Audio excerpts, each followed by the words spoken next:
Vai, o demônio já saiu de tua filha. E indo ela para sua casa, achou a filha deitada sobre a cama, pois o demônio já tinha saído. Pode sentar, glorificando o Senhor.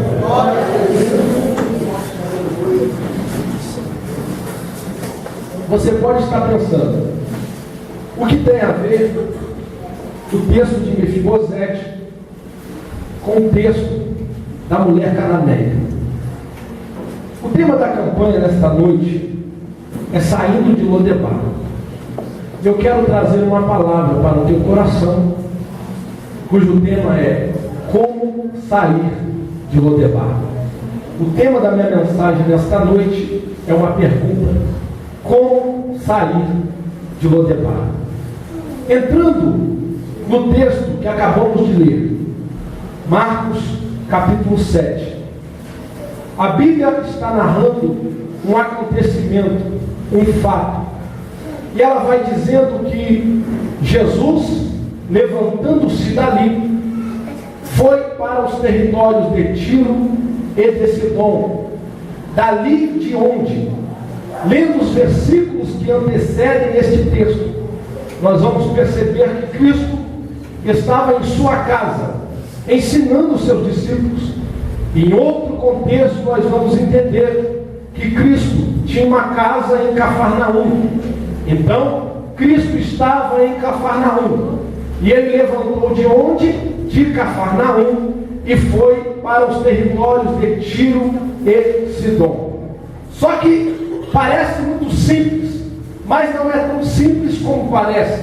Jesus não saiu daqui e foi ali na pracinha dos pescadores dar uma voltinha. Se você estudar a geografia bíblica, você vai entender que Tiro e Sidom não localizava em Israel. Tiro e Sidom eram duas cidades portuárias que ficavam localizadas na Fenícia. Então, Marcos está dizendo que Cristo saiu de Cafarnaum e foi andar quilômetros de distância para chegar às regiões de Tiro e de Sidom.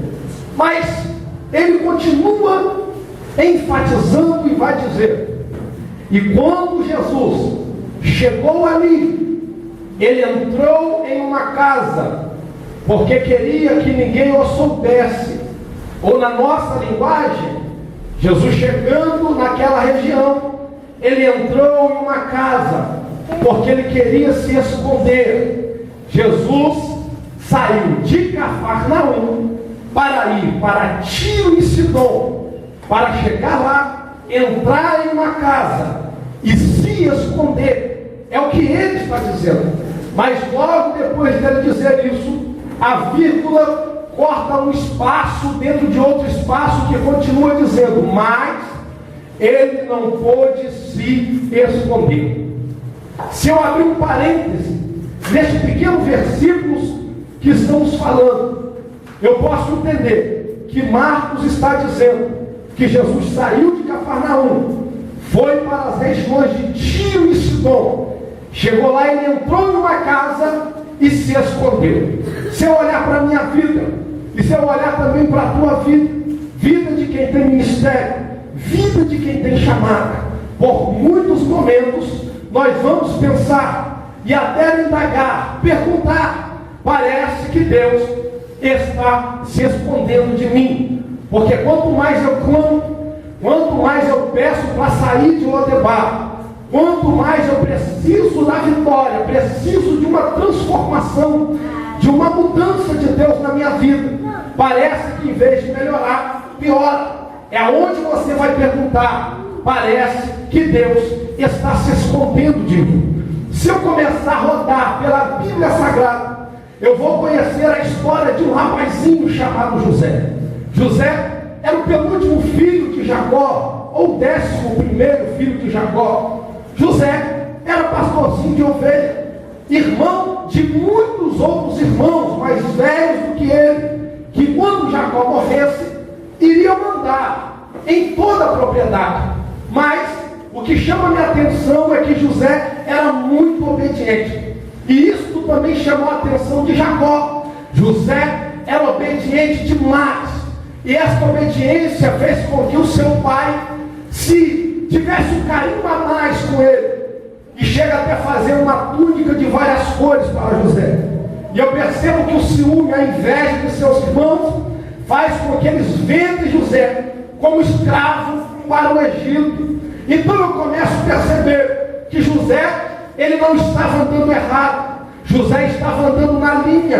E o que ele ganhou como recompensa? Traição. O que ele ganhou como recompensa foi ser vendido como escravo para o Egito. Tudo bem. José continua na obediência. Quando ele chega na casa de um homem chamado Potifar, a Bíblia diz que a obediência de José e a dedicação de José, porque tudo que ele colocava a mão, a Bíblia diz que prosperava, porque Deus era com ele. Também isso tudo chama a atenção do dono da casa. E eu percebo que o dono da casa agora vai pegar José e colocar José como cabeça de toda a casa. Mas aí José, sendo obediente como ele era, sendo fiel como ele era, certa vez Potífera, a esposa de Potifar, vai agora dar em cima de José. Ela queria trair o seu marido com José, justamente por causa da fidelidade de José, por causa da obediência de José. José foge dela, esquecendo ou largando nas mãos dela o seu casaco. E a Bíblia vai dizer que aquele casaco na mão dela, agora ela chega para o seu esposo e inventa uma calúnia por causa da obediência de José e diz: José tentou me agredir.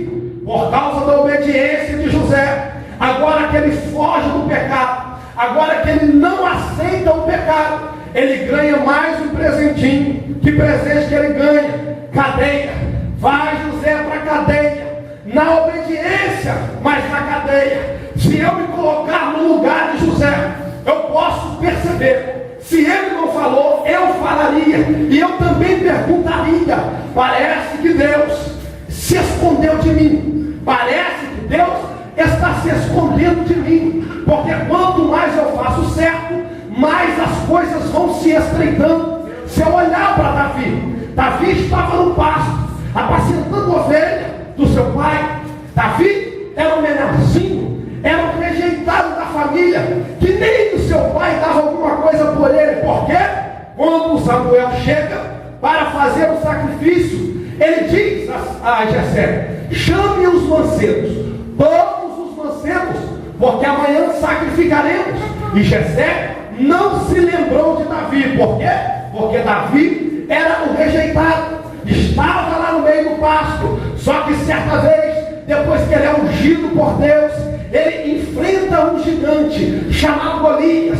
Isso faz com que Davi saísse do anonimato, saísse de trás das malhadas, saísse lá do pasto e fosse se assentar na mesa do rei. Estava tudo bom, estava muito bom para ser verdade, mas a Bíblia vai me ensinar que quando a fama de Davi vai se espalhando, agora o próprio rei vai começar a perseguir Davi. O próprio rei que colocou Davi na mesa vai tirar Davi da mesa e vai querer matar Davi. Se eu olhar para Davi, esses anos de perseguição que ele enfrentou, ele chega a sair de Israel. Davi chega um momento que tem que se fazer de louco, passar baba na cara, baba na barba, baba no cabelo, se fazer de louco para não morrer. E quando ele volta, ele não volta para Jerusalém, não, ele volta para a caverna de Adulão. Ele vai para um lugar onde só tinha devedores, onde só tinha as pessoas rejeitadas da sociedade.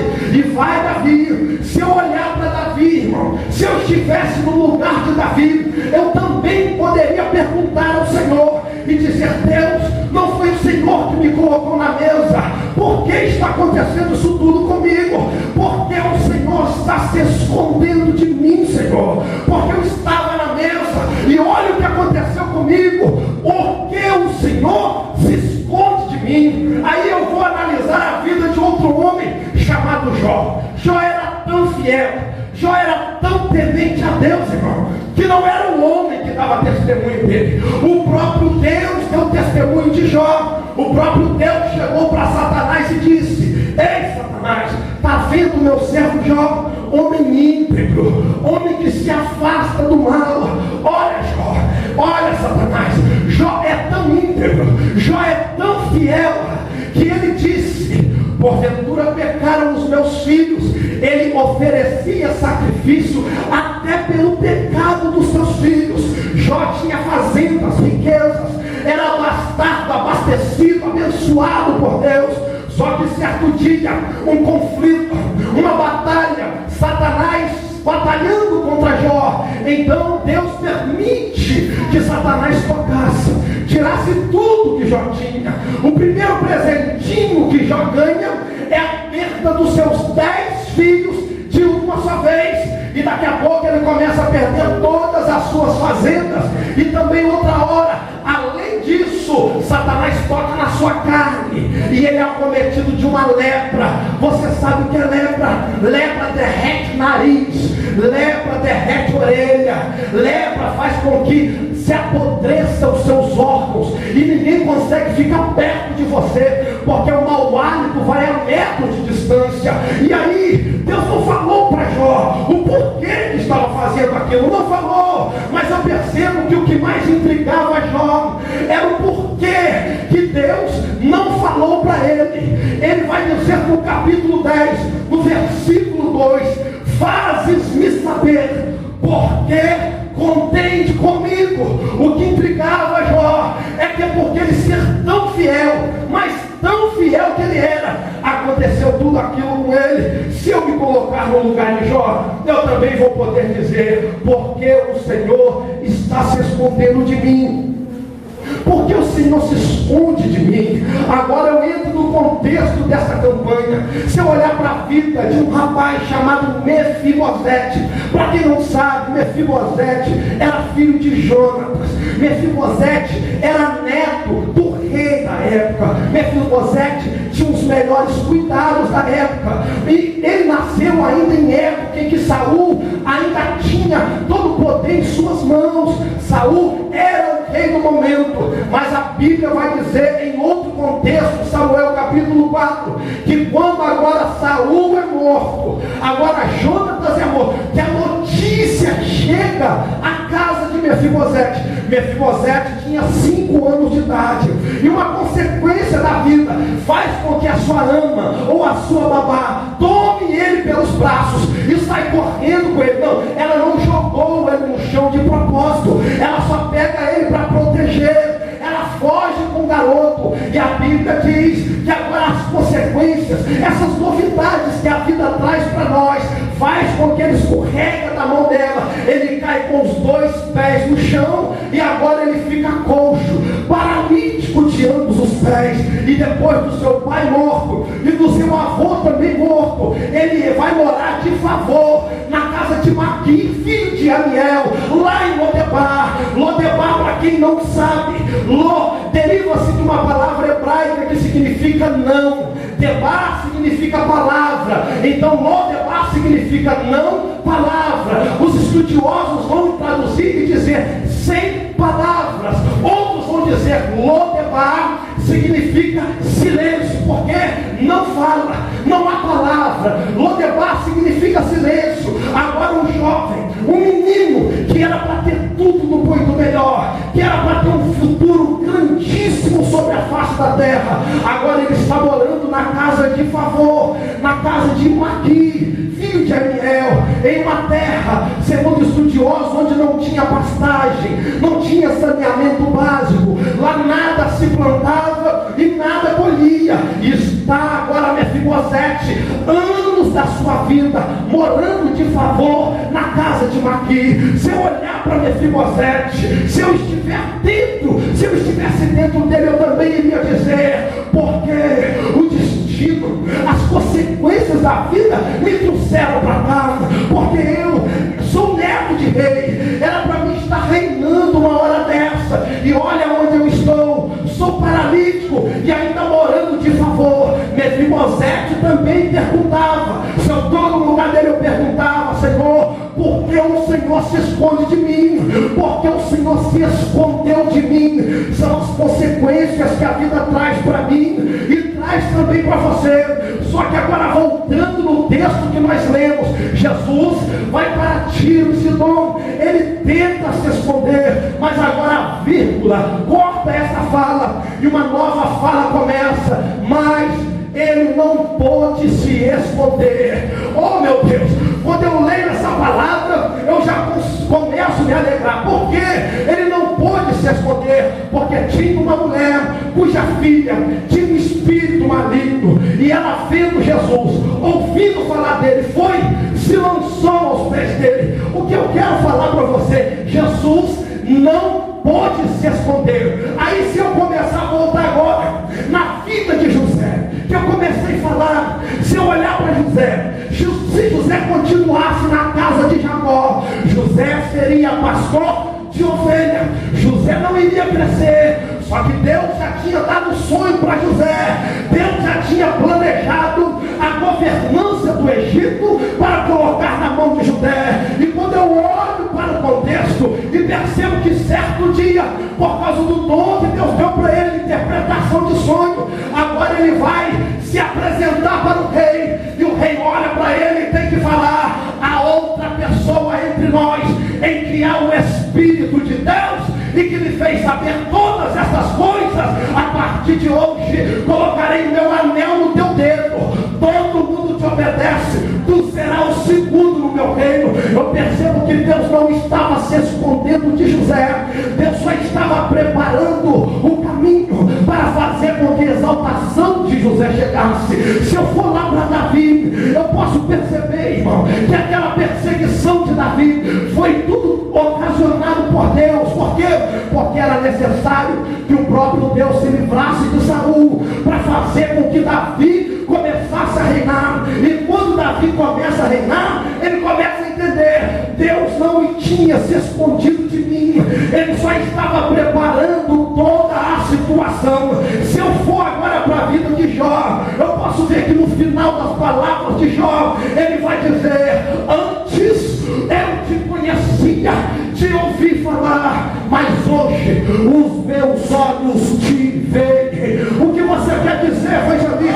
Mefibosete estava em Lodebar, escondido por Deus. Ele estava no período de silêncio. Lodebar significa silêncio. Por que ele estava lá, evangelista?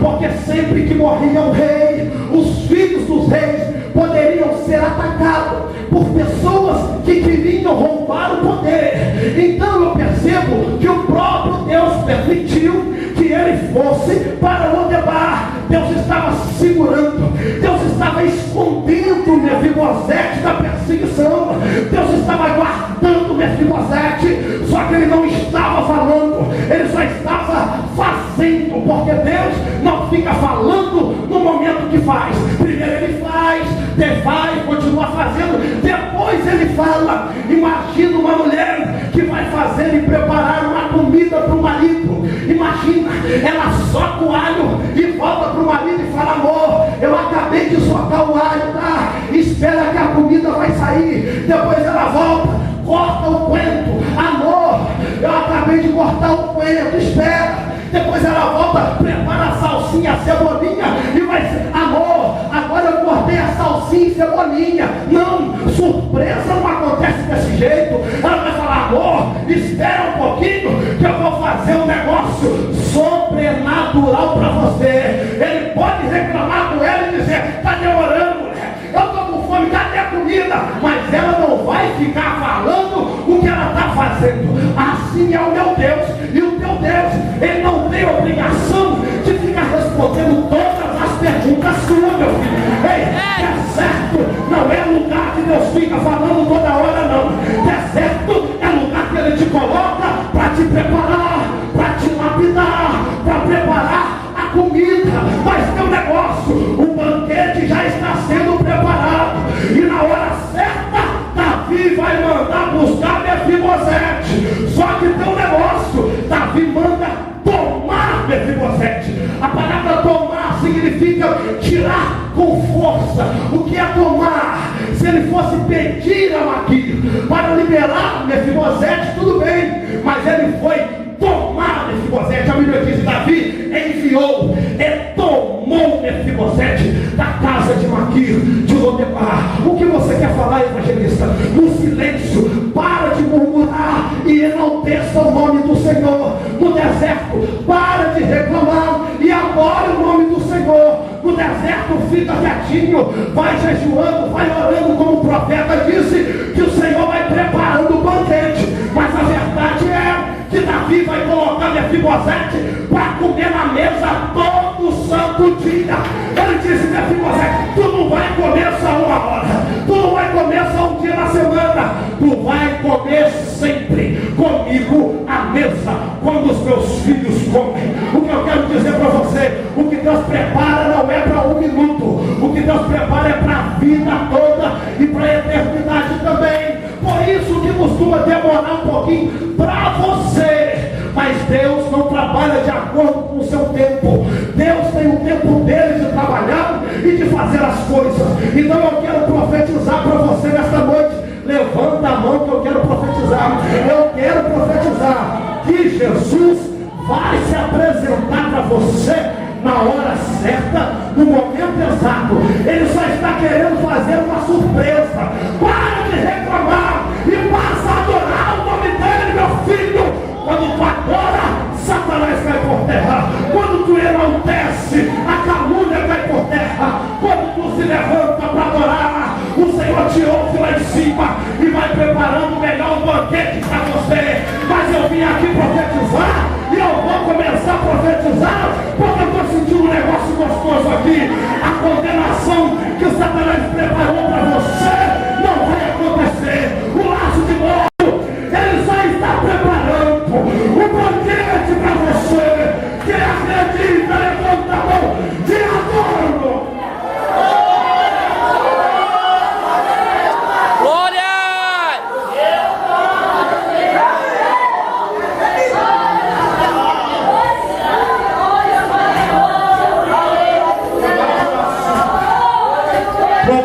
Eu estou sentindo um negócio aqui já. É que comandou o corpo puro sul. Já me comandou a sul que é popô. O terminou que plantou com o araçu do pequepá. Escuta tu que mandou a sul. Tu que me deu a sul que levou te pegou a saito. E me que mandou a compra passo teu que pô. Junto me deu a sul que ocupou. O Senhor só te fala assim: espera, espera, espera. Pode tudo parecer que não. Espera. Quando o Satanás se levantar, espera. Quando tudo falar que não vai dar, espera. Porque Deus está preparando. E aonde Deus chega, o que Deus promete, não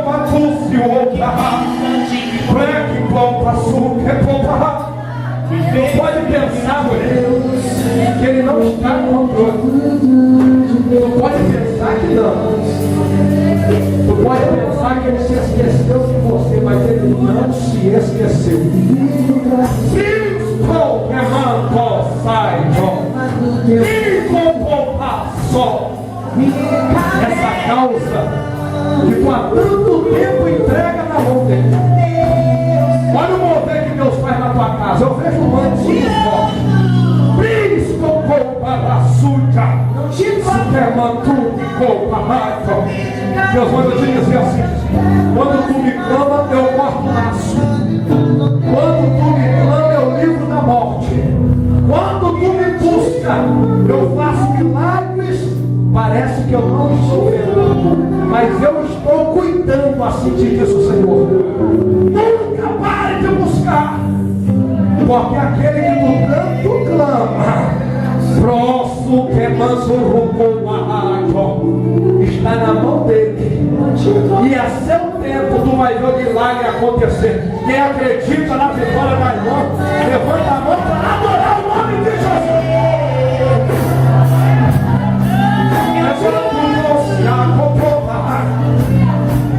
Mas quem que Deus te chamou? Deus te chamou para isso aqui, ó.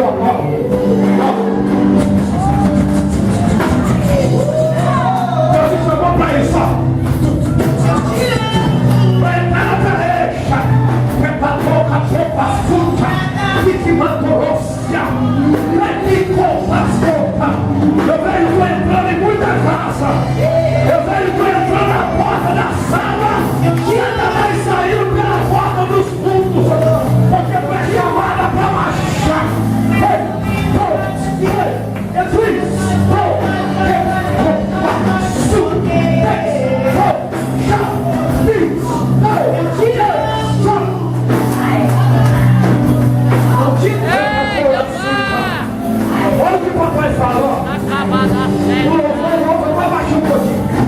Isso. Olha o que o papai falou. Enquanto tu marcha na terra, minha filha, enquanto tu faz minha obra, eu cuido dos meus.